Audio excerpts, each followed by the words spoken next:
आप देख रहे हैं भवानी टाइम्स। वाघाने केली वासराची शिकार। आमगाव तालुक्यातील सोनखारी येरमाळा परिसरात भीतीचे वातावरण। आमगाव तालुक्यातील सोनखारी येरमाळा परिसरात वाघाने वासराची शिकार केली आहे, ज्यामुळे स्थानिक ग्रामस्थांमध्ये भीतीचे वातावरण निर्माण झाले आहे। या घटनेमुळे सोनखारी ते येरमाळा मार्गावरील नागरिकांमध्ये चिंता वाढली आहे आणि मनरेगाची सर्व कामे तातडीने थांबवण्यात आली आहेत। घटनेची माहिती मिळताच प्रशासक सतर्क झाले असून खंडविकास अधिकारी, ग्रामपंचायत सदस्य आणि इतर स्थानिक पदाधिकारी तात्काळ घटनास्थळी पोहोचले।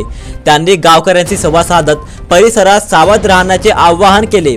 वाघाच्या संभाव्य हालचालींचा मोकावा घेण्यासाठी कॅमेरे बसवण्याचा आणि गस्ती वाढवण्याचा निर्णय घेतला आहे। या घटनेमुळे सोनखारी ते येरमाळा मार्गावरील ग्रामस्थांमध्ये भीतीचे वातावरण आहे। मागील काही काळात या भागात वाघाच्या हालचाली झाल्याचे संकेत मिळाले होते, परंतु वासराची शिकार झाल्याने वन्यजीव मानव संघर्षाची गंभीर जाणीव झाली आहे। गावकऱ्यांनी रात्रीच्या वेळेस एकट्याने बाहेर न जाण्याचा सल्ला दिला जात आहे। तसेच पाळीव प्राणी सुरक्षित ठिकाणी ठेवण्याचे निर्देश वन विभागाने दिले आहेत। या परिस्थितीने स्थानिक प्रशासनाने नागरिकांच्या सुरक्षेसाठी आवश्यक उपाययोजना करण्यास सुरुवात केली आहे, ज्यामुळे या भागातील लोकांना सुरक्षितता मिळवता येईल। आप देख रहे हैं भवानी टाइम्स।